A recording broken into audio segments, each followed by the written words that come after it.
The Eagles decide to strap the pads back on yesterday as they try to refocus on winning and playing their football. Phillies rumors, Sixers reeling us in. So much to dive into. Trending in the AM. We are live. Talking all things in Philadelphia sports in 30 seconds.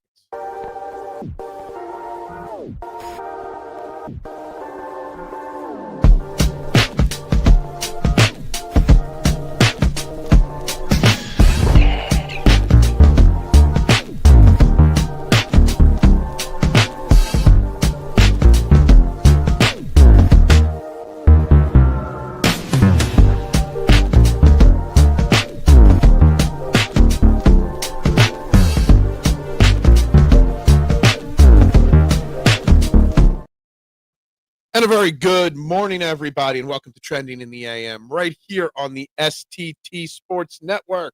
We're live, YouTube and Twitter. You know the drill. Wherever you're watching, hit that like button, hit that subscribe button, and please share this out on one of your social media platforms. Would greatly, greatly appreciate you hitting all those buttons. Means a lot, so make sure you do it, guys. It's free to do. It's literally free to support a local content creator. Guys, I'm your host, Phil Stiefel.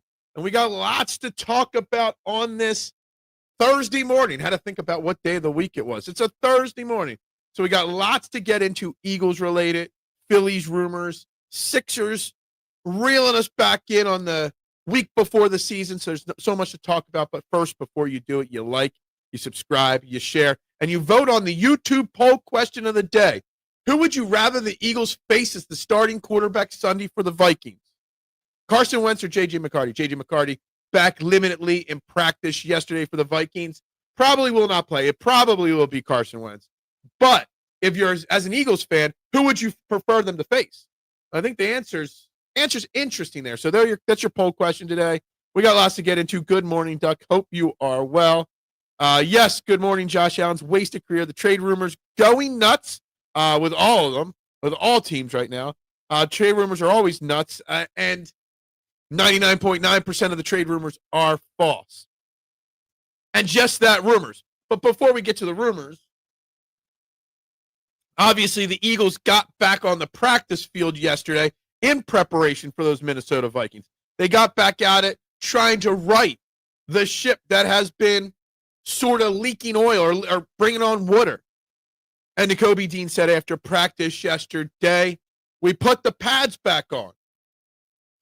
It's like all right, it's time to get real. Let's start hitting in practice again. So it's a big deal. There's a couple big things that came out of practice yesterday. One being that the pads were back on. And that's a good thing, right? And last year, after our first 4 weeks of struggles and the bye week, the Eagles strapped the pads on for the first time before week 6. So a little correlation there, a little similarity there. How Nick Sirianni spoke a lot this week about how 2023's collapse, 2024's slow start has prepared him for this, on how to get out of it quicker. And you love to hear that he's learning from his past mistakes. Good morning, Robert Moser. How you doing today? Hope you are well. Lamar, is he about to return? I haven't seen that yet at all. But there's a lot of good things that came out of yesterday's practice. Obviously, there's lots of comments from Jalen Hurts, from N'Kobe Dean, all the players, all the coaches, about getting back on the same page, about getting right this week, and not letting this snowball. And this week, my opinion on Jalen Hurts' conversation yesterday, Nick Sirianni's presser yesterday, they all said things, throughout the day. Saquon Barkley, A.J. Brown, all speaking yesterday, right, at different times. Now it's time for the Eagles to understand one very key thing.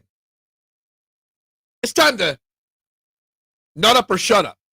It's time that your actions speak louder than your words. We've heard all the good talk for weeks now, and it hasn't translated. Now it's time to translate it.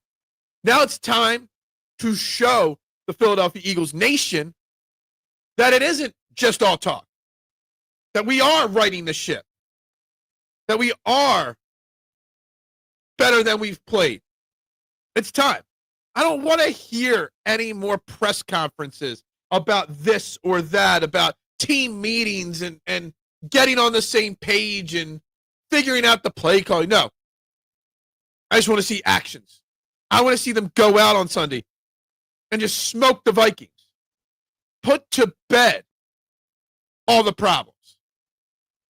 Aaron Rodgers, top 5 quarterback ever. Who cares? Aaron Rodgers is a nitwit. Word had it Nakobe Dean might be on the move. I doubt it, unfortunately. I think that could have been a possibility before the season, but with the injuries at edge and the fact that you can slide one of your linebackers like Jihaad Campbell to the outside, it's not going to happen. It's just not. Line it up and knock it down. Howie looking for a cornerback, maybe? I think the Eagles have more pressing needs, obviously, on the edge than that. What did Howie originally pay for AJ? The 18th pick that turned into Traylon Burks, or Traylon Burks, or whatever his name was, the Titans wide receiver who they cut as a free agent now. Wait, Phil is setting the table. What? Good morning, Eagles Uncensored. Good. I hope you're well.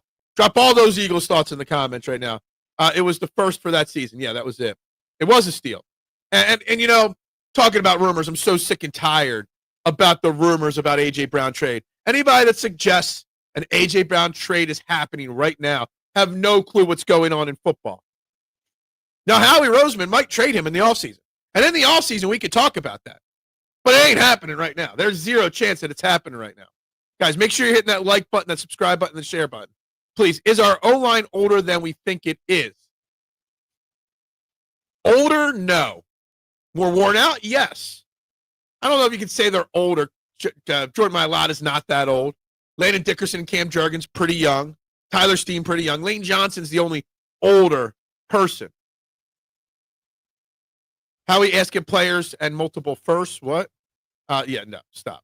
Good morning, Little G. Hope you're well. Other big news from practice yesterday. Yesterday wasn't just about press conferences. Yesterday wasn't just about, putting the pads back on. Yesterday was about the fact that Jalen Carter returned in full to practice and flat out said after practice, yeah, I'm playing Sunday against the Vikings.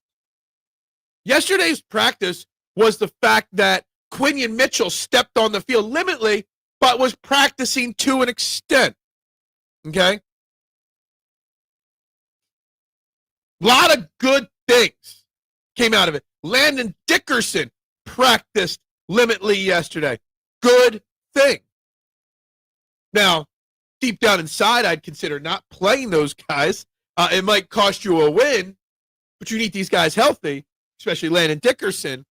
But, man, getting even the slightest hope that Quinyon can play on Sunday when you are going up against arguably the best wide receiver in football in Justin Jefferson, no matter who the quarterback is with the poll question here, it's kind of crazy. Did not think we'd see even the slightest bit of opportunity for these guys to be playing on Sunday. Oh, reality check, going back to Eagles Uncensored. Gotcha.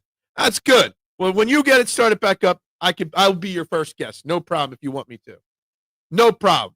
7 thumbs, well, that's not enough. There's more than 7 people watching right now. There's 13. So if you have not, hit that like and subscribe button. We gained our 764th subscriber like 5 times yesterday. I don't know. YouTube had a big outage, so I think a lot of what happened yesterday was about that. YouTube is back up and running, though. Bengals versus Steelers tonight. Steelers are going to curb stomp them tonight, the Bengals.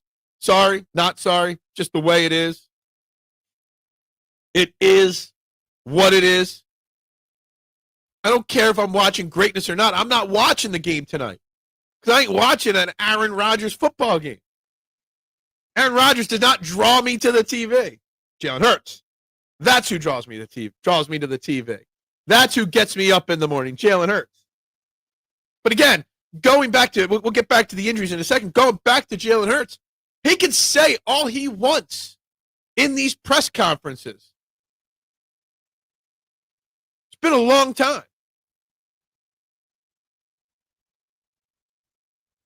Now it's time to follow it up with the actions on the field.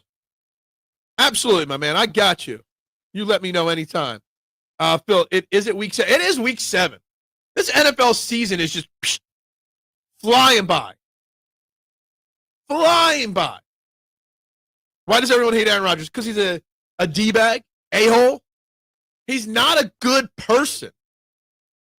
That's just plain and simple. Not a good person. Yeah, he's a great quarterback, always has been. But he's also been very self-centered and selfish quarterback. And also, on top of that, let's be honest, for as great as Aaron Rodgers is, when was the last time he played in a Super Bowl? When was the last time he won one Super Bowl in his career? Just goes to show how hard it is to win a Super Bowl. Yeah, basically, yeah. When you are watching a weirdo with a God-given gift, he uses to beat us over the head with his weird. Yeah. Instead of using his God-given gifts, he beats us over the head with his whatever. Continuity must return. Yes, and that's the key. Getting everybody on the same page. But see, the thing is, Nooms, the Eagles have talked about getting on the same page and the continuity, et cetera, for weeks now. And we haven't seen it translate on the field. It's time to not just speak it. It's time to put the words into action.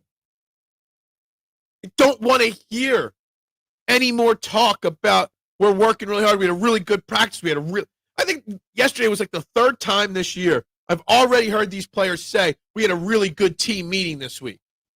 I don't give a shit about that. I don't even care what Aaron Rodgers' politics are. I really could care less. Phil thinks Aaron Rodgers is yesterday's news you wipe your hands with. He's just a pain in the ass. Anyone in the chat, what did Rodgers do or say specifically?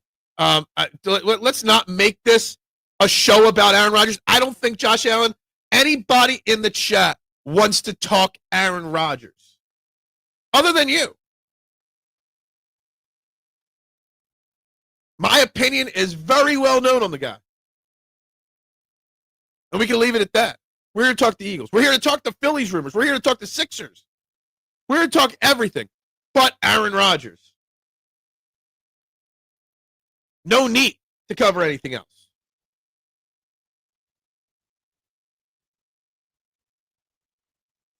The darkness time in the yurt is kind of odd. There's a lot of odd things. He just feels like he's better than everybody else. Orange and Black tonight, are you watching? I mean, what time's the game start? I mean, I'll be at work till 8, so I'll have the beginning of the game on at the pizza shop, then I'll drive home, and then I'll watch the end of the game at home. 100%. I'm committed to giving the Flyers my time this year, at least for a little while. I think it was about 8 to 10 games into the season last year when I quit on the Flyers. I hope to give it at least 15 to 20 this year, and we'll see. I'm very, very curious how they follow up their first win of the season tonight. I'm just tired of all the excuses with these players. I got to play better, not on the same page, just wasn't there, blah, blah, blah. I don't want to hear. Exactly. This is what this whole week is about to me. I don't want to hear the excuses. They're old and they're tired, or they're worn out from last year. No, you play, okay? If you're suiting up, you play, right? I am tired of the excuses, all right? And this is not just the players. This is coaches, too. I don't want to hear excuses from Nick Sirianni, Kevin Patullo, Vic Fangio. I want actions on the field. That is all I care about. That's all. I'm down to talk Ridley Scott. Oh, my God. I don't like him because of his look. Again, you're continuing on with the nonsense conversation. But at least, despite the fact that we don't know what the actions are going to be on the field, will be maybe not missing so many key players on Sunday. The fact that Jalen Carter's coming back is huge. But you know what? I want to shout out. I don't typically give any credit to the big names, but Seth Joyner had, Brian Baldinger on his podcast, and we love Baldy. Seth Joyner, sometimes we love, sometimes we don't. Brian Baldinger pulled no punches. He didn't sugarcoat nothing when asked on Seth Joyner's show this week about Jalen Carter's performance when out there on the field. Jalen Carter's playing hurt, but he's been playing bad. And he brought something up that I talked about last year in the season. That where we talk about the worn-out offensive line, the worn-out Saquon Barkley from the big year last year. Jalen Carter, we talked about this last year, was playing 95, 100% of snaps. You do not hear that from defensive tackles. How much of Jalen Carter's drop-off this year and the fact that he's getting banged up, shoulder injury, heel injury, things starting to tick up, is because they overplayed him. Now, I've said this before, for Fletcher Cox's peak part of his career, Fletcher Cox dominating years, 2016, that era there. He was playing 65% of the snaps on average. And he kept them fresh for the big moments in games down the stretch, lengthened his career. Could Jalen Carter's lack of wanting to come off the field, or maybe that was partly because Jordan Davis wasn't on the field, Jalen Carter in the same boat as the offensive line, is beat up and worn out? I think it's a fair question to ask. Going to Sixers preseason tomorrow night as part of the Sixers camp package. This time last year, Ranger was pitching at Citi Field. Man, that's cool. Maybe you'll see Joel Embiid. I hope not, but maybe you'll see Joel Embiid tomorrow night. The director that cursed humanity, oh my God. He also doesn't take any responsibility for errors on the field, considering head coach and offensive coordinator. He's careers. Yeah, exactly. I'm still talking about him. Great. And Skinny JoJo might play. What I don't know what planet we're on there. Give me a defensive end and a cornerback before the deadline. I don't think a cornerback is incoming. Booch, and the Booch is loose. What's up, my man? Always love to see the Booch in the chat. With the now need for maybe two edges, all right? You still need, I would love to see an offensive lineman brought in here for depth, maybe a tight end. Quarterback's far from the list. They're going to hope that their patchwork can figure it out. They're going to hope that Mac McWilliams can step up. They're going to hope that Jacorian Bennett, who they already invest in. You know, we got defensive line issues. We traded Thomas Booker, somebody that was liked in the locker room that was a rising star. Well, not rising star, rising part of this roster that we could use right now for Jacorian Bennett. They're going to try to get him back on the field again. I think cornerback is at the bottom of the top 5 of Howie Roseman targets. Roger is the Scott Napoleon. What? I don't know. Carter just got there. What? I don't even know what's going on with some of these chats. Nick is pissing me off, too. I love Nick. Yes, he won a Super Bowl. I'm tired of having a glorified cheerleader as head coach. Well, guess what? You're going to have him as your head coach for a very long time because he ain't going anywhere anytime soon. And the glorified cheerleader works when you've got a successful play caller in Kellen Moore last year. Shane Steichen before that. But when your play caller isn't working and your defense isn't stopping people and you can't convert or stop teams on third down, it's a problem. But Nick Sirianni's not going anywhere anytime soon. It's how many shows say it's over, Eagles fans? That you're just listening to rage baiting, right? No, the Eagles play the Vikings. Do you not see the poll question on the screen? We got the Minnesota Vikings this week, Sunday at 1 o'clock. We got the Giants next week. We're still a couple weeks away from the bye. You know, give the Saints some credit. It's got a terrible quarterback, and Kellen Moore's got the Saints moving the football. They're not winning much, but Kellen Moore's got something going down there. Given Sweat and Williams are doing what they're doing, was last year one of the best D-line performance in the Super Bowl, or was Casey just in a tough, shuffled spot? I don't know what Sweat's doing. I know Milton Williams has done solidly with the Patriots. I'm not sure how Sweat's done. Obviously, we know how Isaiah Rodgers is doing because that's a big topic this week with the Vikings. Honestly, Nooms, I'm not even sure how Sweat is doing down in Arizona this year. Nick's career is how hard he plans to defend Patullo. Then Howie and Laurie come gunning for him. Yeah, I wonder if Nick Sirianni has learned from Doug Peterson's mistakes about putting his job on the line for his assistants, his coordinators. I wonder. When something goes wrong, your head coach is supposed to have answers or be equipped enough to handle issues. And it feels like 23, and this year he doesn't. Well, he said that he's learned from 23 and early last year. Last year was just as bad early. 2-2 to start the year. We were 4-0 to start this year, right? So why this year do you think he won't be able to turn it around like he turned it around last year? Nick Sirianni knows how to pull on the strings of these players to get them refocused. I have the utmost confidence in Nick Sirianni handling the issues in front of him and getting this team on the same page. I do. I don't know why all of a sudden everyone's back on the I have no faith in Nick Sirianni train. Yeah, I got Cook on my fantasy team, so I know the Bills are on a bye this week. Pats fans love Milton Williams, do they?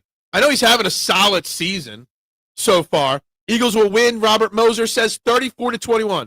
That would be a great Sunday, Robert. A stress-free, dominating victory for our Eagles. It's exactly what we need as fans, and that's exactly what the team needs, a dominating performance.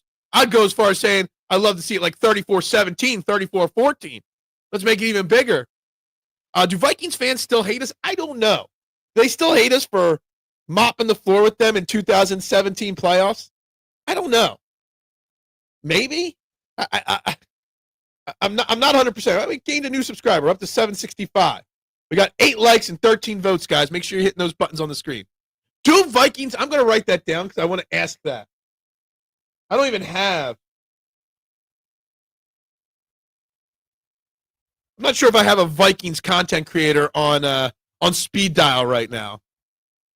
How he should trade for Josh Sweat. Card season is over. They should be sellers at the deadline. Look, Josh Sweat's a nice player. Josh Sweat was key last year. But Josh Sweat's an okay player overall. I don't think, right now, because of our problem at edge, sure, I would take Josh Sweat back in a heartbeat, but he signed a huge contract. So you can't just trade and bring a guy that's on I think he signed like a 4-year, $90 million deal or 4-year, $70 million deal. You can't bring him in. I want to know what Nick learned. Tell us. We learned how to overcome it. He couldn't overcome the adversity in 23. He overcame the adversity last year to bring us a Super Bowl. Why can he overcome the adversity last year, Nooms, and this year we've lost faith that he can't figure it out? If you could turn it around one year, you could turn it around the next year. There's nothing 2025 that shows he's learned anything from 23. But we don't know. We haven't given him a chance to turn the ship around. We've had 2 bad weeks or 2 bad losses. How has winning a Super Bowl, being the winningest coach in Eagles history, taking us to the playoffs 4 straight years, 2 Super Bowls, and a Super Bowl championship, not given him the grace period to trust that he knows what to do to get this team out of its funk? This is only the 4th time in 3.5 years that he's lost back-to-back games in his entire career here in Philly. So just think about that.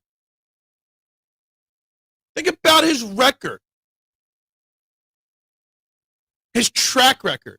Why are we so concerned that he can't turn it around? Addison and Thielen, good. Who the tight end? T.J. Hockenson is still the Vikings tight end. Addison, he's hurt. Is he back on the field? I'm not even sure about that. Dude, first off, never said I don't. No, I know. I'm just. It's a theory that I keep seeing spread around. He does. But he has grown, and that's the thing. Like this Nick Sirianni is not capable because he's a cheerleader head coach of turning the season around. That narrative kind of irks me a little because I disagree with it so much. J.J. McCarty is Jonathan's answer to the poll question, and Jalen, Nick, and Kevin need to get it together. 5 years together, no excuse. So I said, Jonathan, time to nut up or shut up. And in the poll question here, we got 14 votes. Who would you rather face? Carson Wentz is dominating at 86%, J.J. McCarty at 14%. People are nuts if they'd rather face Carson Wentz. Now, I want to face Carson Wentz because of, the nostalgic moment there, but Carson Wentz, which is crazy, is the better quarterback. Wouldn't you want to face the lesser quarterback? And everybody's voting Carson Wentz. It drives me nuts. Nick doesn't seem to be someone who is quick to move to fix issues until they get to the point of blowing up the engine. He didn't blow up the engine last year. He didn't go. We didn't fire Kevin Patullo or bring in an offensive consultant or take play calling away from Kellen Moore. Figured it out. And they got it right. People forget how bad people were calling for Nick Sirianni's job at the bye week last year, week 5. And look how he turned it around. All I'm saying is, yes, I've watched Nick coach rosters on this team and be successful without dysfunction, but when you add dysfunction, he has shown us he can't handle it. In 23 and in 24, he fixed the dysfunction. I furrowed my eye when Mailata said, "What the F just happened to me?" when describing Jalen Hunt's play in practice. Yeah, maybe that was more Jordan Mailata in his weak state. Look, I got the Jalen Hunt numbers here. He's played 63% of the defensive snaps just for ballpark, just so you know. We're 6 games in. He's got 14 tackles, 2 for loss. He's only got 5 quarterback hits, 1 forced fumble, and no sacks. And I've talked about it a bunch lately. We put too much expectation and pressure on Jalen Hunt this year. Jalen Hunt should still be just a rotational player. Now with the injuries, now with the retirement of Zadarius Smith, now even more pressure is on Jalen Hunt. What is the major difference from 24 and 23? A competent OC. Again, Brian Johnson wasn't as incompetent as we think. I mean, we did have the 8th ranked offense in 23. Kellen Moore was competent, but Kellen Moore had his flaws. Shane Steichen was a guy that we didn't know much about. Never called plays before he took over in 21. We were patient with Shane Steichen. Now look at him. We're rushing to judgment when this team over the last 4 years has proven that they can figure these things out. Credit for overcoming diversity last year when it wasn't diversity, adversity. Diversity is a totally different subject. We all know that was Kellen Moore. He won't even take the OC job from KP. So Nick Sirianni had nothing to do with helping get this team out of a rut last year. That's what you're saying. Nothing to do with it. I strongly disagree. If there's a pass rush, Wentz all day. Oh, my God, yeah. I mean, Carson Wentz, I already wrote it down for the Eagles check down. He's only played 3 games. He's already been sacked 12 times. But we don't have a pass rush, right? But he's also more of a gunslinger. He can also move the ball better, right? Nick will get this guy's in line. He's a good Robert, I agree. Thank you. Finally, someone on my side. I didn't know this was going to turn into I have to massively defend Nick Sirianni's honor today kind of day. Vikings O-line is banged up, and Wentz is a statue who folds at the first sign of pressure.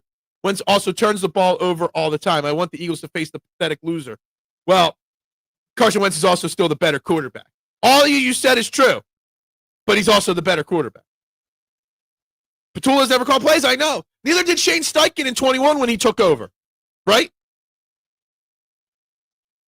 Nick Sirianni stripped himself of play calling and put it on Shane Steichen.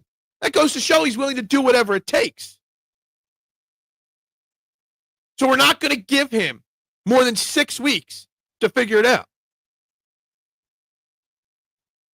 If you guys play Falcons with that rush, you're toast. Oh, my God. Falcons are actually playing really good football. It's not that he's mid-Jalen Hunt.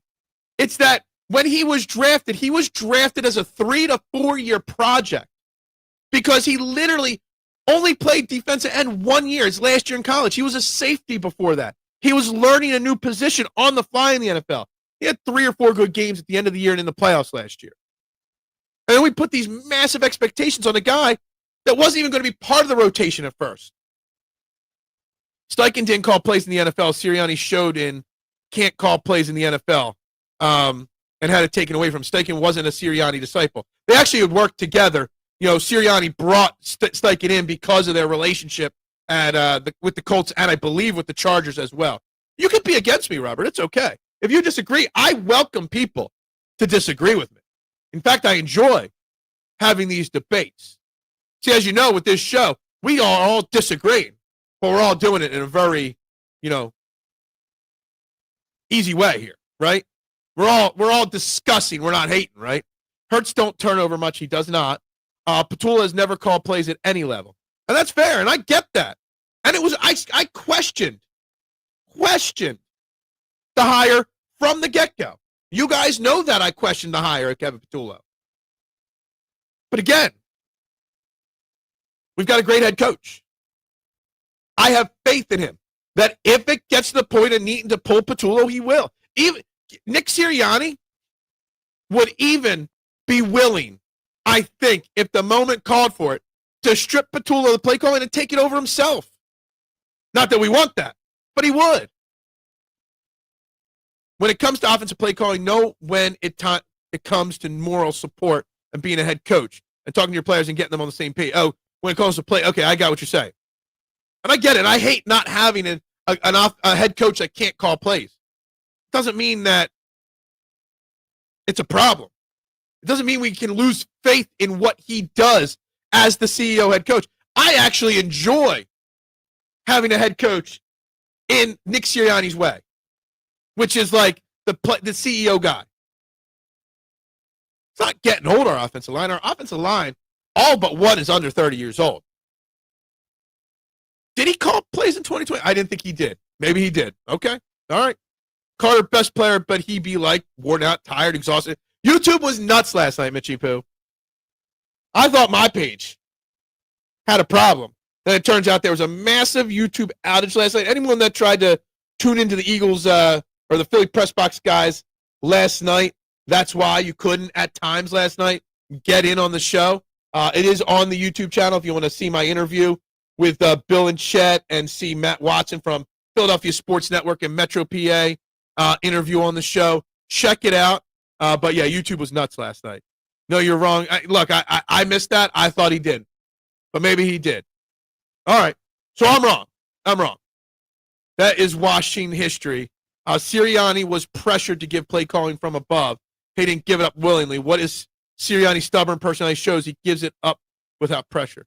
Don't we all wish everybody gave it up without pressure? Oh, I'm just kidding. Go Birds, bro. Who's this? Bando to Penthouse 610. What's up? Make sure everybody's liking. There's only 8 likes on this video. If you have not hit that like button, that subscribe button, that share button, you just don't care about this channel growing. 5 away. It should be 4 away.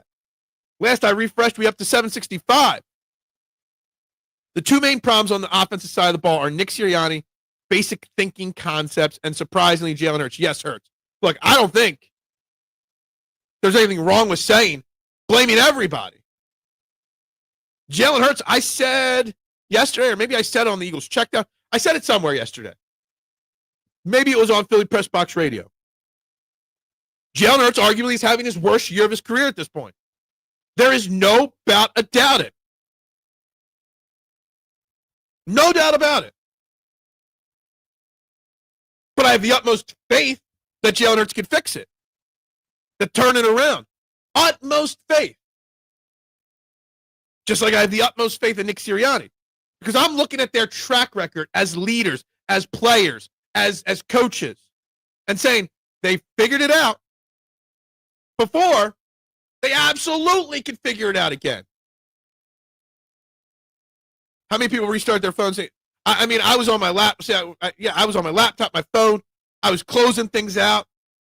And the thing was, some channels were working, some channels weren't. Some channels that were working stopped working. Some channels that weren't working started working. It was a complete and total mess. I was worried we were going to skip the show this morning if it wasn't fixed by this morning. And no one finds that to be a problem with his OC. We sit here all season talking about going back-to-back in the OC. You bring in to go back-to-back as a guy with no experience. Look, we questioned it. We questioned it on this show the offseason. I brought it up countless times. Why did Nick Sirianni and Howie Roseman not have a long list of offense coordinator, interviews lined up, right? Why weren't these guys being brought in? But you also got to remember, what was the crop of offensive coordinators that was left? When you win the Super Bowl, you're behind the 8 ball. There isn't much left. I mean, when you win the Super Bowl, all the candidates, the good ones, are taken. You're behind the other teams in draft prep. You're behind the other teams in getting your bodies ready for the next season. There is a disadvantage to winning a Super Bowl, and that's it. I'm always wrong. I have no problem admitting I'm wrong. Well, his first year in 2020 was mid. He only played 4 games. Look at Daniel Jones balling in Indy with Steichen, and look at Hurts and Nick trying to stop scoring droughts with a complaining AJ. Look, the complaining AJ, I don't know if he's necessarily complaining or that's just his style of trying to lead. I would love him to be quiet there, lead by example more. That goes to it's time to shut up and show us the theory of the show, okay? If it really is everybody, even Lane Johnson has been pushed backwards on a few plays. Some of it was also New York Giants D-line, which is great. Yeah, I agree. 100% with that. The only reason we had any offense at all in the last 4 weeks was because Hurts actually blew up and gave Patullo his mind on the field. He hasn't done it since, means he was silenced from above. I think you guys read too much into that he was silenced from above. Don't question the offense score. Yeah, you really think Howie Roseman, Jeffrey Lurie, the people that are paying this guy a ton of money are telling him not to lead this team? You think that if it came down to it, Kevin Patullo and Jalen Hurts, they're going to take Patullo's side over Jalen Hurts? I think that's silly. No one's telling him to not be the man because you got in Kevin Patullo's face. I highly doubt anybody in the Eagles organization, even remotely, cares that Nick Sirianni or that Jalen Hurts went at it with Kevin Patullo. So you keep dancing around, and so I'm going to ask you, do you like Napoleon Dynamite? Never seen it. Hello, Phil. Oh, look, Ridley Scott is in the room. Where does Elephant? I don't know where he lives. I hope if you created a new account, you at least subscribe. Or Elephant in the Room could just, switch back to his right name. What did I big pause on? I forget what I paused on there. I pause a lot. I'm trying to read comments beforehand, trying to keep an eye on my side screen. Yes, I do make pauses occasionally. Sometimes because I'm trying to collect my thoughts. Sometimes I'm trying to do things, and sometimes I just lose my train of thought. When you do 5 90-minute shows, you'll lose your train of thought sometimes. Jane Daniels back, I guess. I don't know. Some say Hurts third best quarterback in NFC East. You think I'm going to answer that? Eagles gatekeeper. I am an Eagles gatekeeper. Absolutely. Steichen may actually be one of the best play callers out there. If it continues, we may be putting Steichen on the all-time great list. Not ready to put Steichen on an all-time great list yet, okay? Let's relax. Let's pump the brakes on that. Why would the skill players have a meeting outside the facilities if they felt comfortable with leadership? Let's get into what A.J. Brown said it was actually, which was a bunch of guys walking to their cars and they just start chit-chatting on the way to the cars. All right? Look, it's leaders. It's players getting together. I don't think they're scared of the people in the front office. Trust me. Nick Sirianni's not getting fired. But if it came down to it, they'd fire Nick Sirianni over cutting Jalen Hurts in a heartbeat at this point. I question if Hurts has the power to call his own plays like a Ben Roethlisberger. Well, I mean, when he's actually running up tempo and making the decisions on the field, he does very well with it. I don't know why they don't do it more often, to be honest. Duck, have you seen, who cares about Napoleon Dynamite? If they were comfortable with discussing things, they would just quick meet in a conference room. I think you're reading too much into it. I tried to watch a show at 8 p.m. last night. YouTube was all effed up, Tatiana. Tatsuya. So messed up last night. Thank God it's back to working this morning. Dart, Dak, Daniels, 3Ds of greatness. They're all going down to the Eagles. Chit-chatting for 2 hours. And again, A.J. Brown said it wasn't 2 hours. A.J. Brown said that was an exaggeration. That's BS, Phil. I'd rather go out and get an offensive coordinator from college who had a little bit of experience. Oh, I agree. That's why I've been talking the last week or so about Scott Loeffler and all his play calling experience at Bowling Green, at Florida, at Michigan. You've got to fix in your building. And they may go that route eventually. But you are definitely behind the 8 ball when you win the Super Bowl, to an extent. I'm just saying, man, to me, they didn't look hard enough. To me, it feels like they were doing KP more of a favor. I don't know if they were doing him a favor as much as They just had faith in what they saw in him, whatever his title was last year, offensive game passing coordinator, whatever it was, that they thought he could do it. They really believed he could do it. Now, you could have gone Frank Reich. You could have gone Doug Peterson. You could have gone that route. But the top-tier offensive coordinators were gone. Dak puts up numbers and losses. Jaden turned the ball over and cost them the game. And Dart is just starting. Yeah, exactly. Anthony, it's just nonsense. I think one day that Nick Sirianni will end up in Miami and Joe Brady in Philly. Just a feeling. It's not going to happen anytime soon. Nick Sirianni ain't leaving this organization for a very long time. Anthony, strong take. It's the truth. 12 likes is not good enough. We've got 21 people in the YouTube room. There should be at least 21 likes and 21 votes, and we should be more than 765 subscribers, guys. Hit those buttons. Joe Brady stinks. Yeah. Well, you're an idiot if that's the case. The Bills would have a much better chance of the Super Bowl if he was their coach versus Sean McDermott. That is a fact. I don't know. I don't know how it happens. I don't know. I don't know why.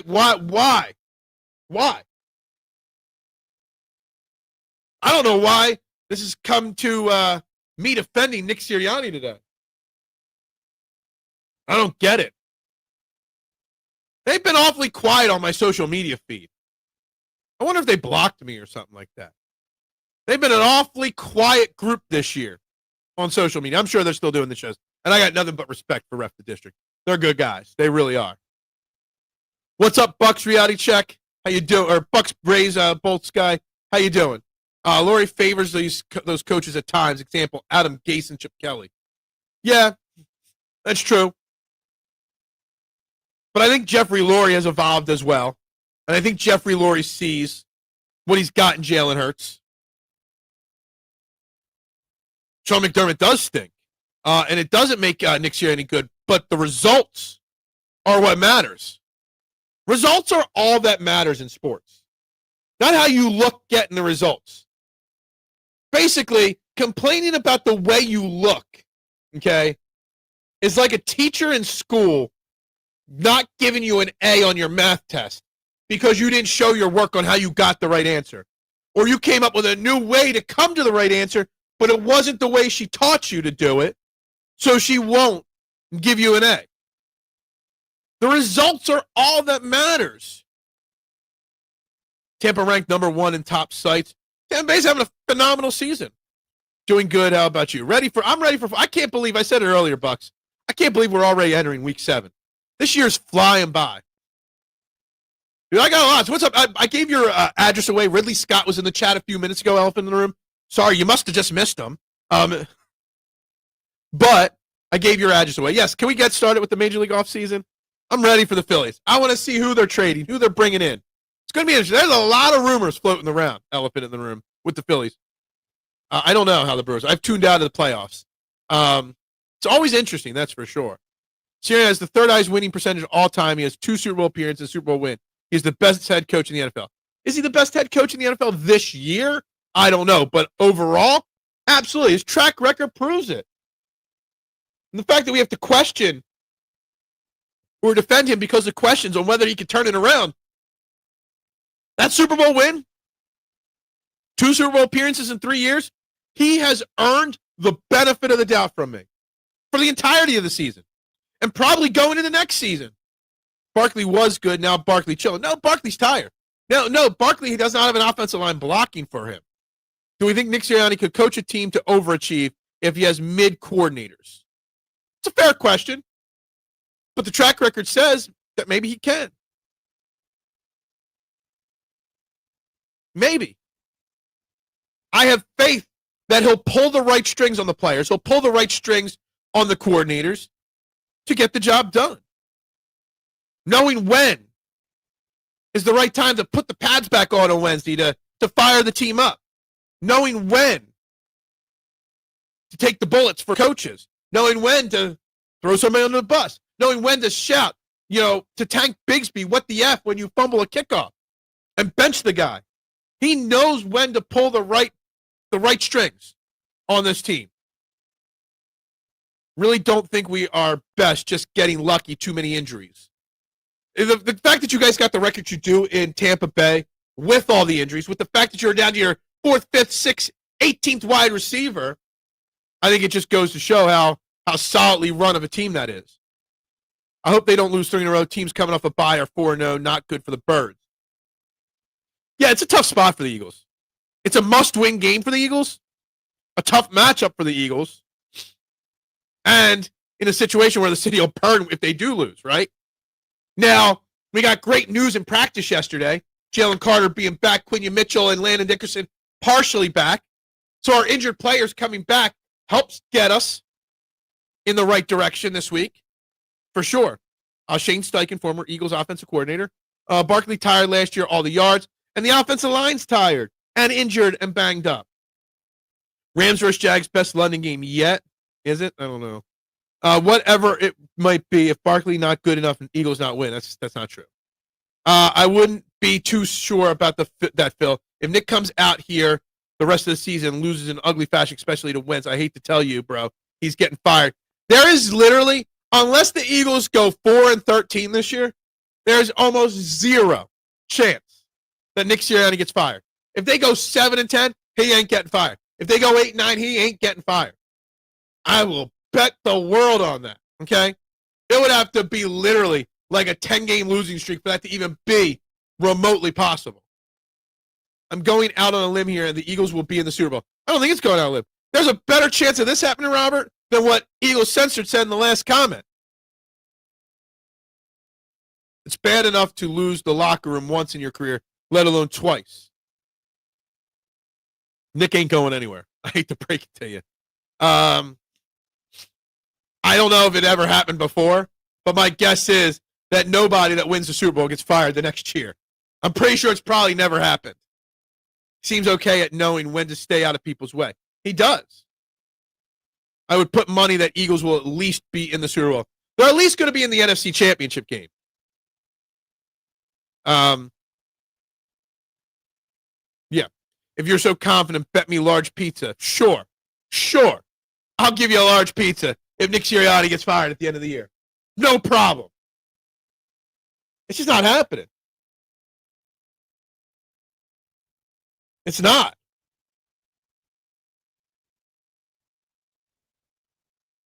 Still at 13 likes on this video, guys. Those buttons need to be hit. Awesome. Can't wait.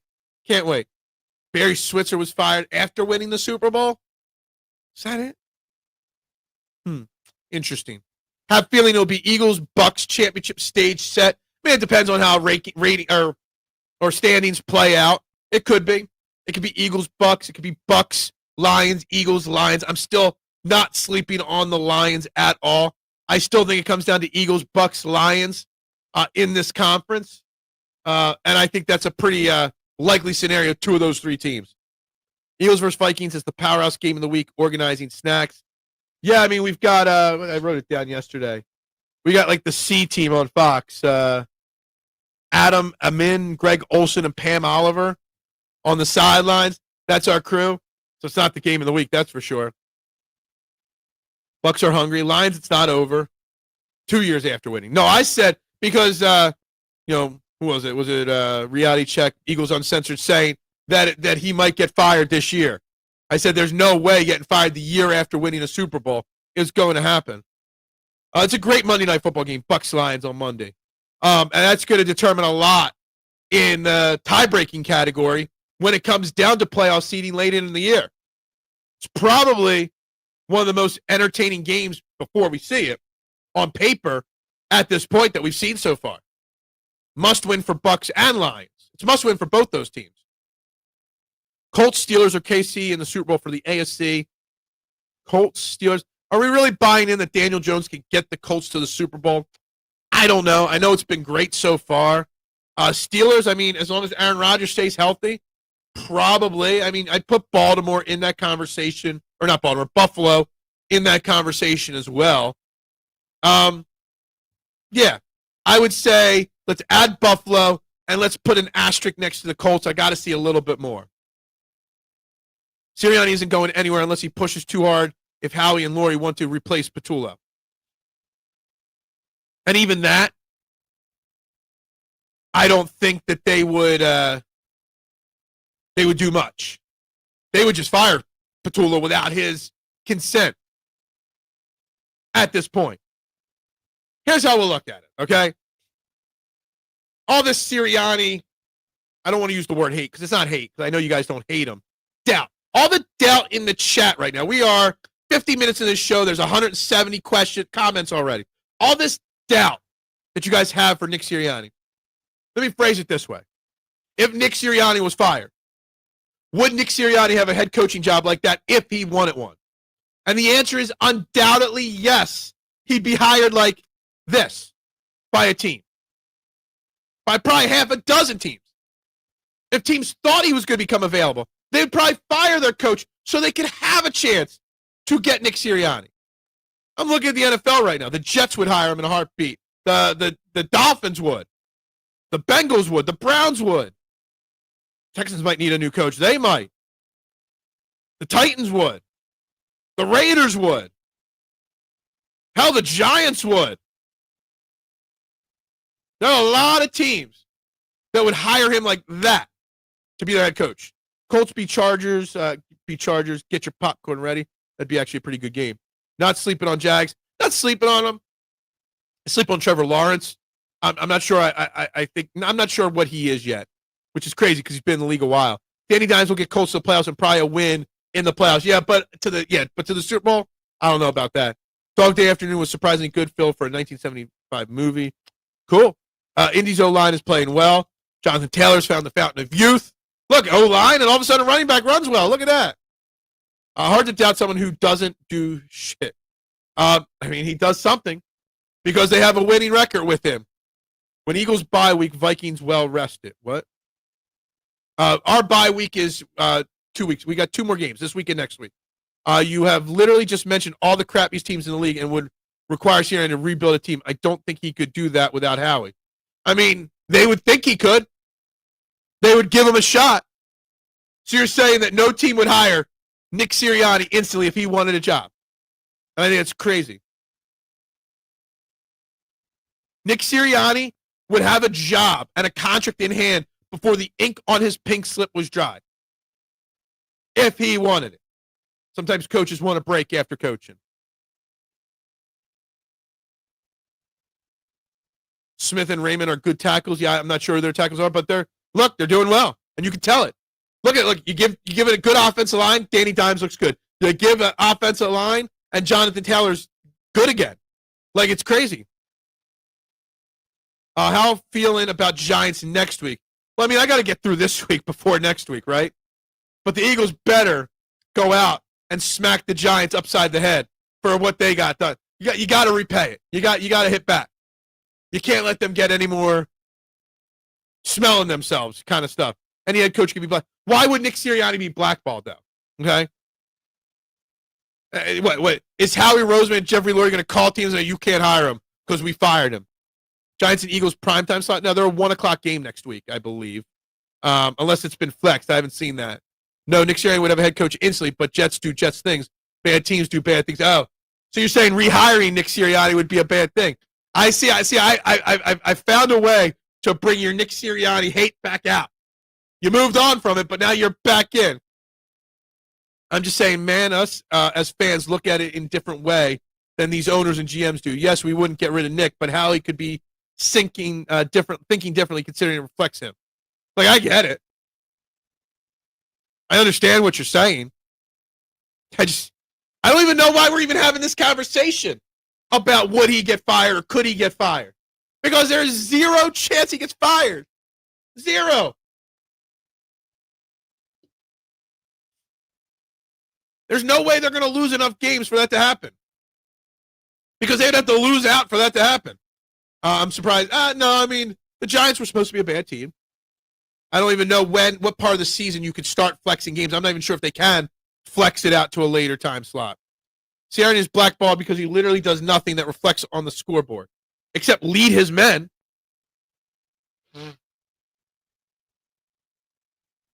He leads his men into battle. First off, if you're going to toss my name out there for saying that, at least be correct about it. I said if the dude loses out the rest of the year. I don't think you said rest of the year. I said rest of the year. I thought you said if it continues on this track record or on this path that he's on. I don't think you used the words rest of the year. I'll have to go back and check later. I'm pissed we didn't rest some players against Denver. I'm pissed we didn't rest Landon Dickerson to start the year.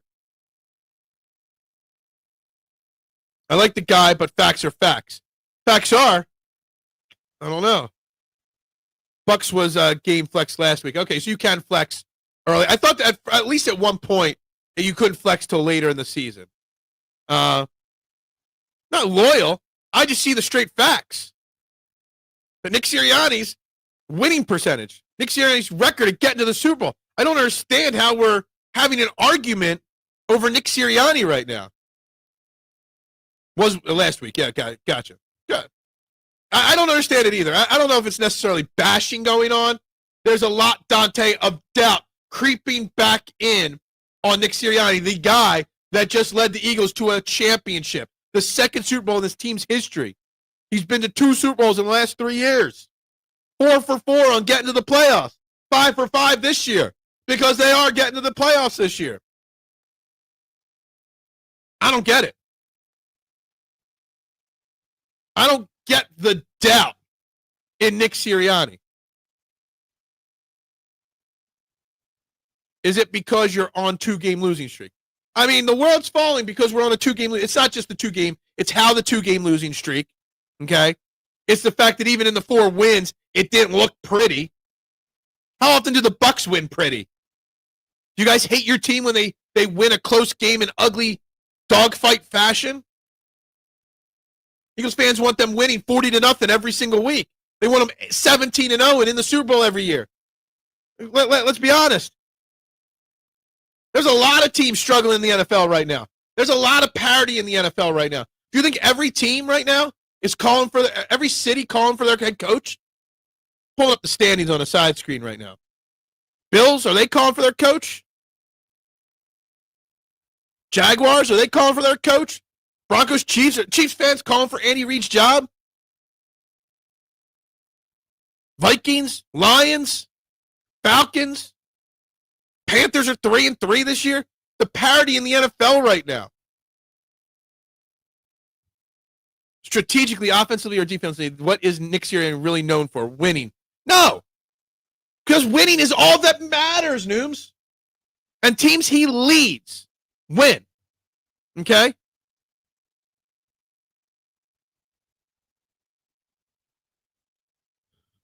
I don't think it was just all Barkley. Because Barkley was only here 1 year. Happy, win is a win. Win is a win. Is he an offensive genius? Is he a defensive stalwart? No. But he knows how to lead. Leading is the most important thing. I like Sirianni as Eagles head coach, and he has won as head coach. But what qualified him to be a head coach for Eagles on any team? Look, that's hindsight. That's beside the point. What qualified him for it? He interviewed well, supposedly. Right? Think about it. We beat the Bucks, right? We beat the Rams. We beat the Chiefs. But I guess it's different. I was told earlier in the show, Dante, it's different. Because last year we had Kellen Moore, this year we have Kevin Patullo. And that it had nothing to do with what Nick Sirianni did to turn the season around. It all because of who we had as a play caller. The play caller that got us to 2-2 is why we won the Super Bowl. And that's a cop-out. It's not the 2-game losing streak. It is the last 6 quarters of football has shown this team is adequate or competitive. Look, they're not competitive. They're not playing well. They're not playing well. There's no doubt about it. But because they haven't played well for a couple of weeks, we're ready to move on from our head coach. It's ridiculous. I just find it hard to believe that Nick Sirianni leads Vic Fangio in any way. He might not lead. He might not, how do I say this? Not lead, it's not the word. He might not be giving Vic Fangio advice on defense. But he's still got to make certain kind of decisions. No, it's not a cop-out, all right? The Eagles, over the last 4 years and a half, 4 1/3, whatever it is, The best team in football. Plain and simple. However Nick Sirianni has done it, he's done it.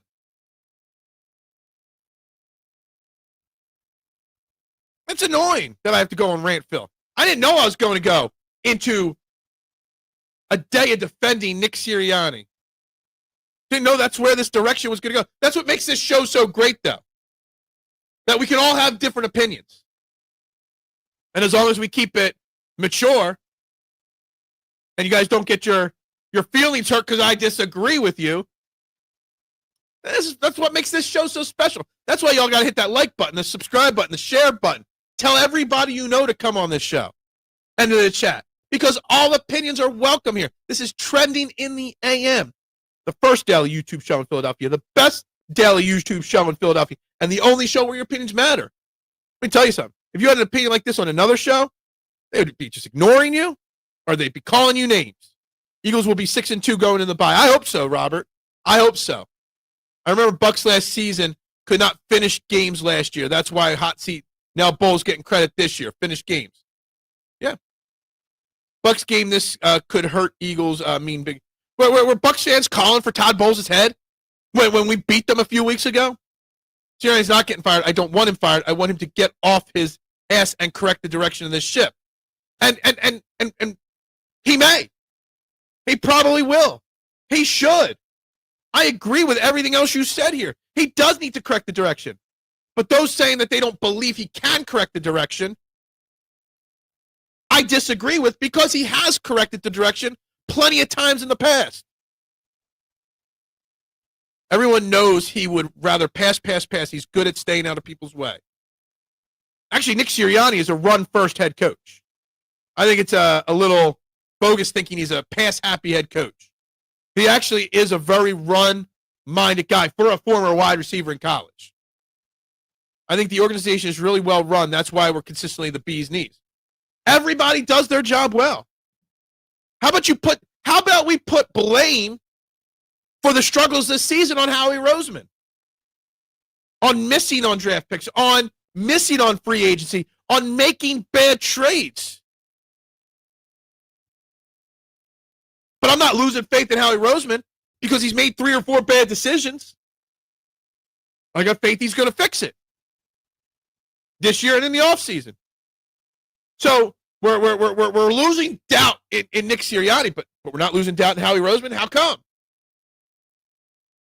Talking about Bowles' job last year, hot seat, we could not. No, I get what you were talking about, but I was asking the question because the Eagles have lost twice now, that we're worried about Nick Sirianni's job.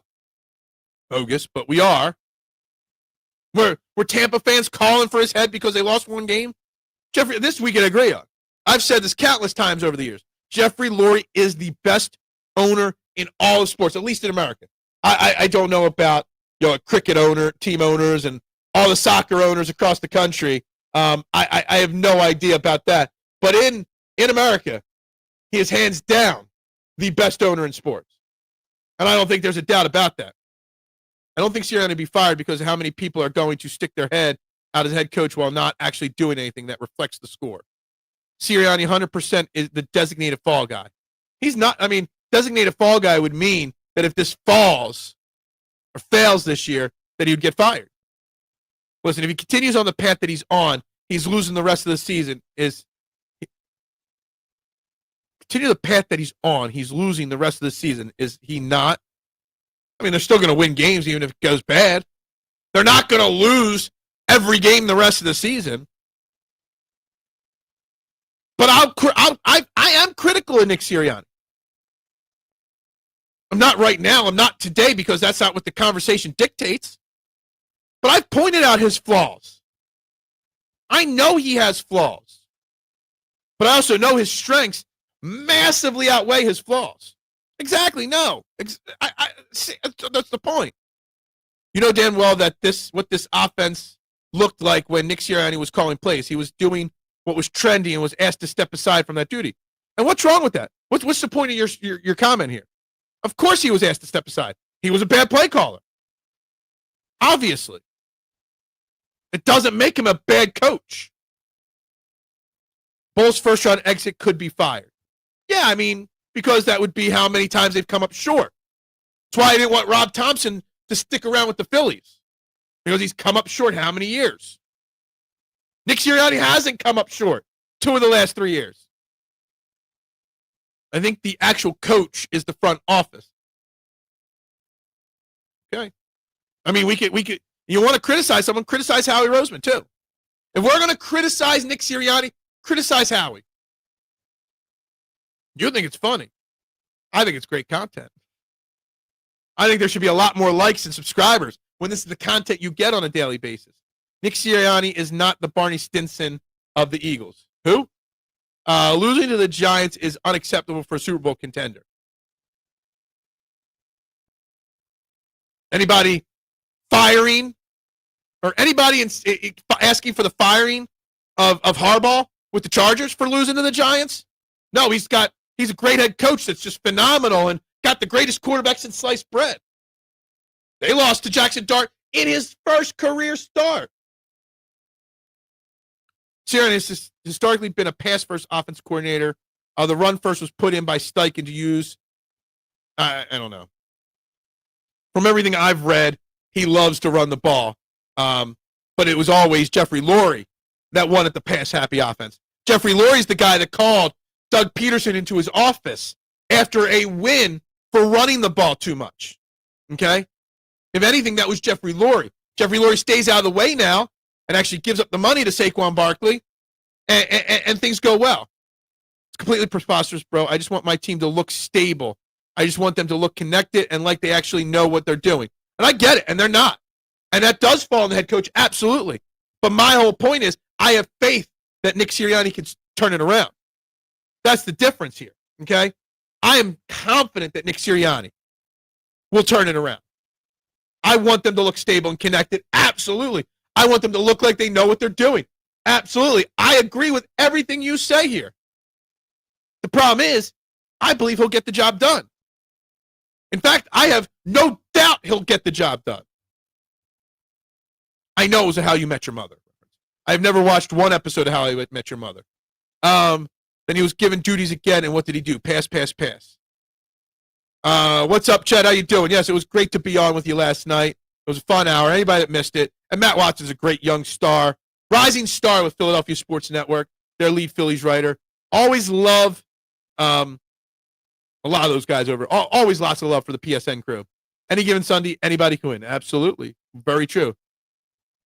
They're 4-2. I'm not ready to lay actual criticism at anyone's feet. You can criticize, you can critique, but you gotta use the information we have to know that the ship can be righted. Absolutely, Tim. That's what I'm saying. Everyone's saying that Nick Sirianni can't turn it around this year, Tim. And I'm saying because he turned it around last year, because he turned it around, in 2022 when there were struggles, the track record shows he can do it. We're always instant in panic mode. We already talked about who Nick Sirianni is, a disciple of, a pass-first head coach from Mount Union. And he was a wide receiver. Strange that Buffalo and Eagles were only 4-0 teams and both lost 2 in a row. Just hope Birds win next 2. Yeah, exactly. Let's hope for that. Yeah, this has been a long 70 minutes of defending Nick Sirianni. A very, very long 70 minutes of being the Nick Sirianni stand of the show. It is. It's tough.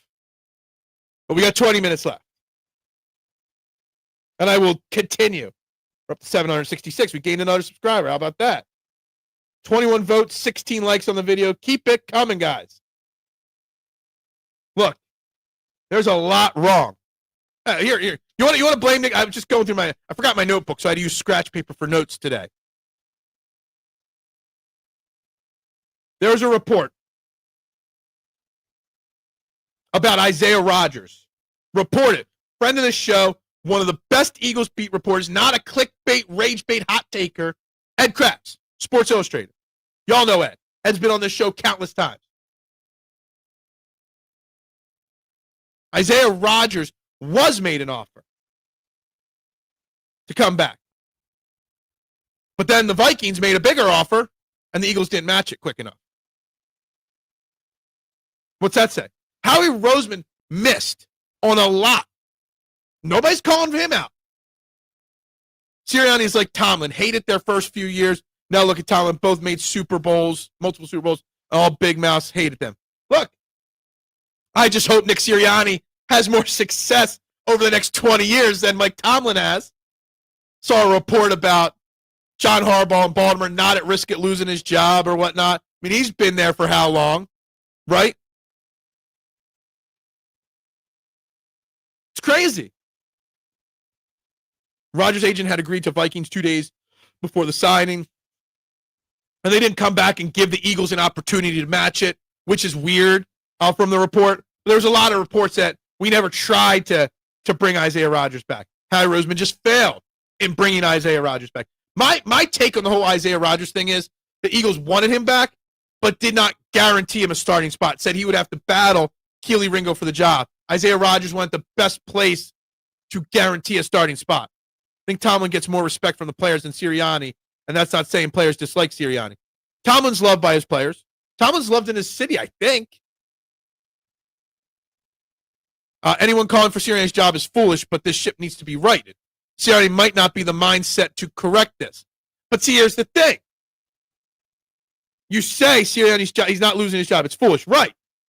And the ship does need to be righted. Yes, but saying he can't correct it is the foolish part because he's corrected it before. That's the thing. When the Birds overachieved under this regime against expectation, when have they? These are what his detractors say. When I hear the word overachieve, I think the theory that you're talking about an untalented team winning games, right? That's what overachieving as a football team is, right? There has not been an opportunity for them to overachieve because they've always had a super talented team. They've always won despite anything, right? So they haven't had an opportunity to overachieve. All right, take A.J. Brown off the team, Devontae Smith off the team, take two of your all-pro offensive linemen, trade away Jalen Carter, do all that. And then that would be an opportunity for them to overachieve. But he can't overachieve when there's no opportunity for him to overachieve. I've already played the blame game with who? They've corrected in the past. It'll be fine. Exactly.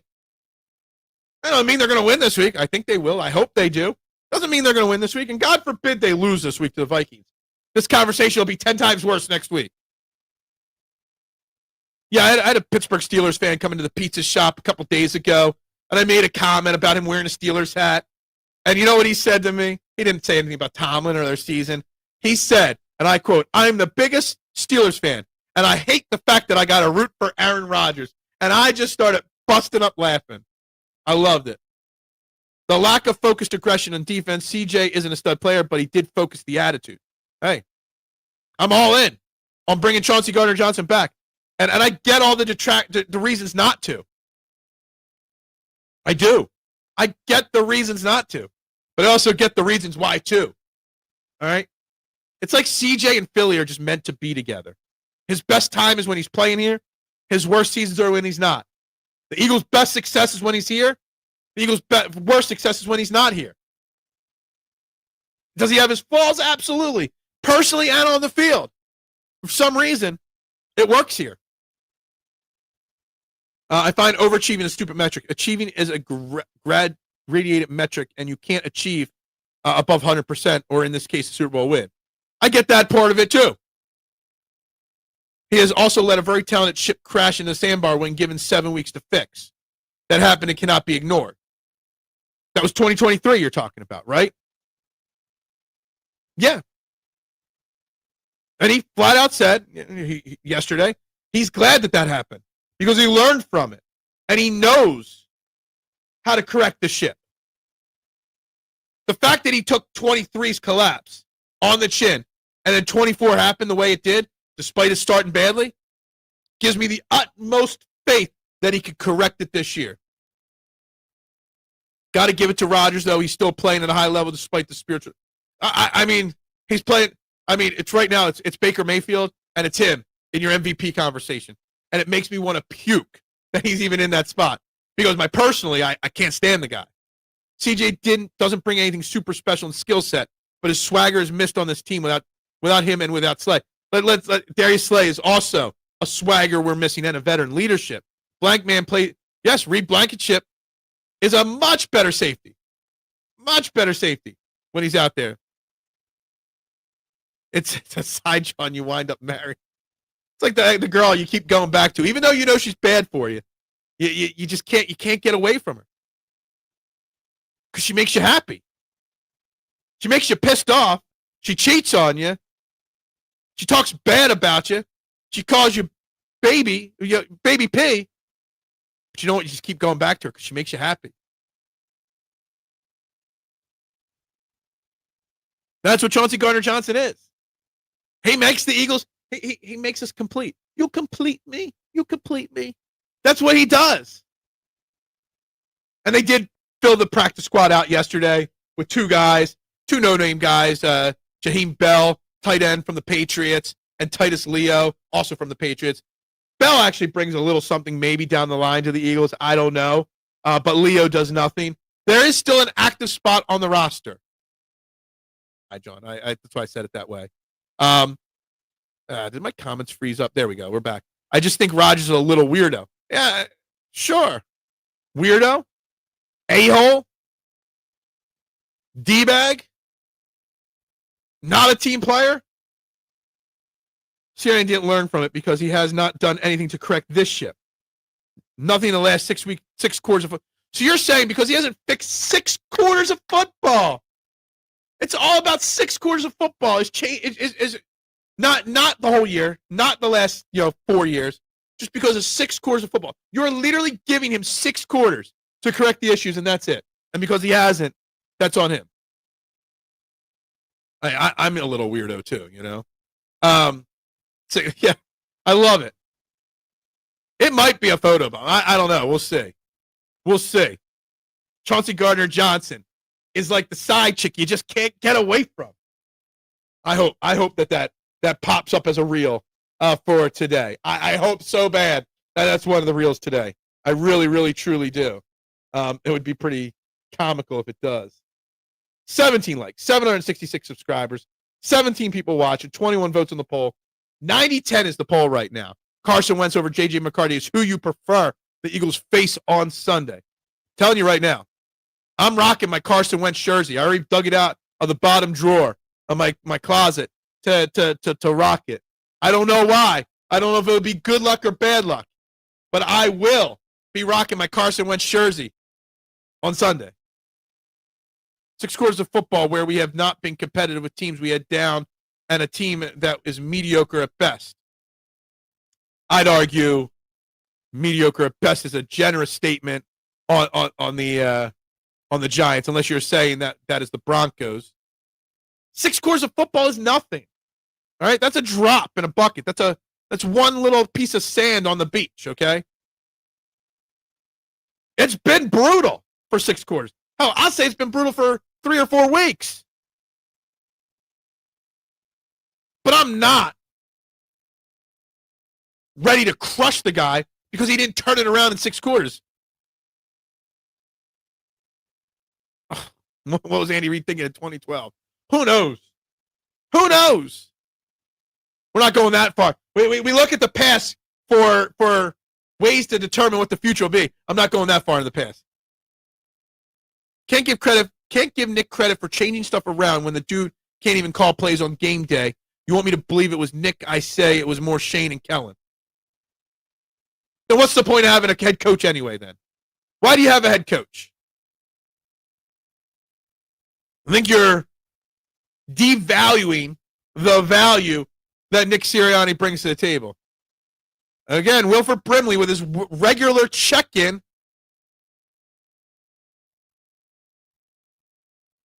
Always loved the Wilford Brimley check-in. I'll say this, Chet was a little jealous that you didn't check into Philly Press Box Radio at 7 p.m. last night. If we were competitive in any of those 6 quarters of football, shows that we have started to adjust. Shows maybe whatever caused the lack of competitiveness was kind of a shock to them. And they didn't react quick enough. Doesn't mean he can't fix it because he didn't fix it in those 6 quarters. You got smacked around at the end of the first loss. And last game, you got manhandled. There's no excuses for losing to the Giants in that situation. Despite injuries, despite problems, despite whatever. No excuses for losing to the Giants like that. You lose a 24-21 close game, whatever. You got smacked, right? But it doesn't mean they can't right the ship now. I've already done my time blaming Howie. It's Nick's turn. And I don't want to blame Howie. And I'm not losing faith in Howie either. But I'm saying we're getting all this blame on Nick Sirianni. And not one person wants to drop any blame on Howie Roseman. Just saying. Very jealous. I know you were, Chet. I could sense it. I could feel it on the inside that you're jealous that Wilford Brimley tunes in here and not to you. In most successful companies, the CEO is a figurehead for real performers, middle managers, and upper strategists. Yeah, he doesn't make the final decisions all the time. He trusts his people. They micromanage their people, right? Is this the blame game? We are playing the blame game. Yeah, you and Blanche were out for a date last night. We having a little baby Wilford coming in 9 months after last night. Robert, thank you very much. I appreciate it. I appreciate everybody that tunes in. We don't always see eye. Some shows we all see eye to eye. Some shows we disagree. What makes today's show great is that we can have this discussion. There's no hate. No one's going to unsubscribe after today. Well, maybe Duck will. This is what makes Trending in the AM so special. I care about what you guys think. I disagree or sometimes debate you on it. This is what makes it so special. So they were so shocked that they were ineffective. You know what that makes you? Incompetent. Yeah. No, what makes you incompetent is if you can't fix the ineffectiveness. You're saying that because they didn't fix it in 6 quarters of football, that's incompetent. I'm saying give them time to figure out what was wrong. Give them time to get healthy. Give them time to figure it out. McCool and Campbell do have ways to go. And now we're stuck playing Campbell on the outside. That's okay. I get blamed for a lot in life. Mitchie Pooh. I'm always the blamer. I'm always blamed for everything. Yeah, they are rookies. Yeah, exactly. They're rookies. I was hoping to spend time. Should Quinyon Mitchell or play this week? He only practiced yesterday. It's huge. There is truly no show. There really is no shows where you get Ridley Scott and Wilford Brimley tuning in on a regular basis, right? And 2/3 of the Golden Girls on a regular basis. This is the only show where that happens, Elephant. It's the only show where your opinions actually matter. That doesn't mean we have to agree. It just means they matter. We're selling our soul as Eagles fans this year so that the Sixers can make a run to the championship. Once I think I'm out, they pull me back in. No doubt about it. No doubt about it.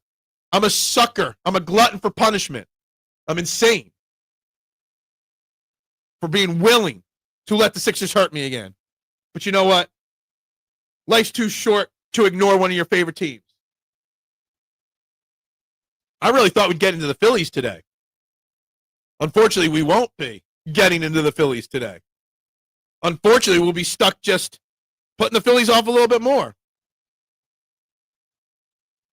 So you know what they do with cops and sergeants who lock up under stressful situations? Useless. You know what they do to useless things? Goodbye, and don't let the door hit you on the way out. I would never unsub. I know you would never do that. I was just kidding. You would never stop tuning in because I strongly disagree with your opinion today. Checked us out last night. We're talking Sixers next week with Keith Pompey. I've been on your show a few times with Keith Pompey. You know, it's not going to be as good of a show because I won't be there with Keith Pompey, but I get it. Look, the Sixers are cruising. Dude, a bunch of the core 12 checked in last night at times. Last night was tough, Chet. I don't know if you knew this, but there was a massive YouTube outage last night. So a lot of people couldn't tune into shows last night across multiple channels. And sometimes you tune in, it would work and it would stop. Sometimes you would try to tune in, it wouldn't. Hit refresh, it would work. A lot of shows across all channels last night had issues. So massive YouTube outage. It started about 7:15, 7:20 last night. Life is too short to ignore parallel lines. Absolutely agree with you on that. Poor guy. Poor guy. Poor guy. What else notes did I have? I had Alec Bregman notes in my thing here. For some reason, I wrote down Penn State sucks in my notes. I don't know. Had that down. I had new ideas for consultants for the Eagles offensively. Oh, I had one. I put this tweet out on Twitter, and like nobody voted on it because I don't think anybody even knew what it was. What is the better fake government agency from TV and movie history? The Flag Organization, the Foundation for Law and Government, was what Flag, or the Phoenix Foundation. For some random reason, I was thinking about that yesterday at work. Flag and Phoenix. Which one's better? Right in the middle of the show. Has anyone checked in on? I mean, he's still doing his show, so yeah. Okay, Phil, I'm going to give you the benefit of the doubt. I'm going to believe Nick can right the ship. But when he loses, you're not saying if, you're saying when he loses this weekend. I better not get I will still believe, but I'll be maybe a little bit more, depending on how they lose. Maybe I am a little bit more. Or maybe I find a new excuse. Let the Bronco buck. Bregman ain't the guy, I agree. I mean, I don't know if same production. I think he's a better player. But the fact that he declined his 2-year, $80 million option to go to free agency, yeah, it's probably not the right go for me. I want the Phillies to get younger, okay? Younger.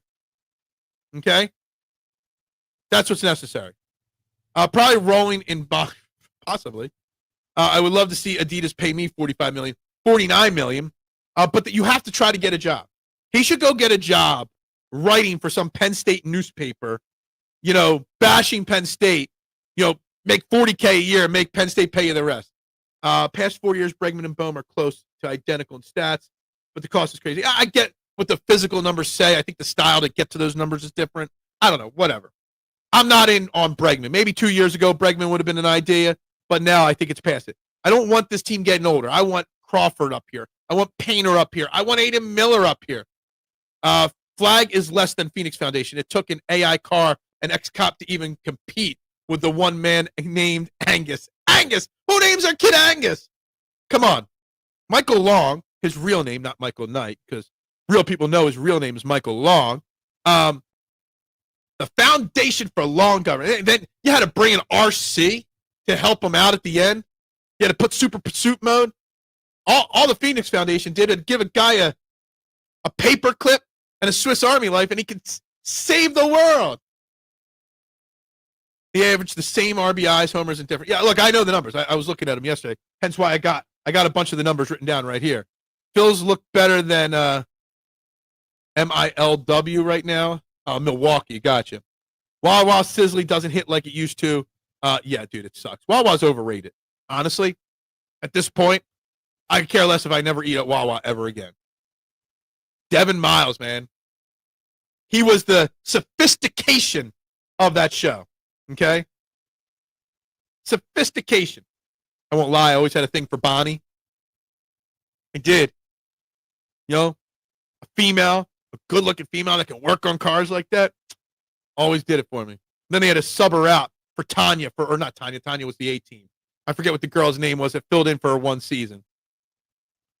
Dude, Wawa's gone downhill for decades, man. So, yeah. Kit versus Carr was great. What was better, Kit versus Carr or Michael versus Garth? Okay? Come on now. Don't test my A-team, Kit, or A-team Knight Rider MacGyver knowledge. I know more about those three things than anything else in the world. I could do a whole show, a whole season of a show, just talking about those three TV shows. I could. You want to know how much of a dork I am? Yeah, there you go. They probably should. Every chain is going down. A lot. Dude, it's a tough business right now. It really is. Really is. Anyway, guys, we're at the end of the show here. Tomorrow, Eagles, Vikings, keys to victory. Got lots to cover tomorrow. Lots to get into tomorrow, for sure. Okay. We'll see what Rob Thomson and Dave Dombrowski say today. I think they speak at 11 o'clock today. I know I'll be watching. and taking notes. So we'll probably talk a little bit about that tomorrow as well, if we even get a little nugget of anything good. But guys, make sure you've hit that like button. Make sure you shared it out. Make sure you subscribe. Make sure you find me. I wanted 780 this week. It's not going to happen. Maybe we get to 780. I wanted 800 this week. Maybe we can get to 780. Maybe we can. I'd appreciate it, guys, if you guys go out and help me find a few guys today and girls to subscribe. Burger King sucks. Anyway, with that being said, guys, it's time to say goodbye. We'll be back tomorrow with more great content. It was entertaining today. That is for sure. I'm overvaluing Nick, so we're kind of at a standstill here because I could tell you right. Yeah, look, yeah, absolutely. Time will tell. I keep wanting to call you reality check. I can't say Eagles Uncensored. I keep getting it wrong. But anyway, it's time to wrap this baby up. Off to work I go. Everybody have a great day. Go Birds! Go Nick Sirianni! Bubbles up.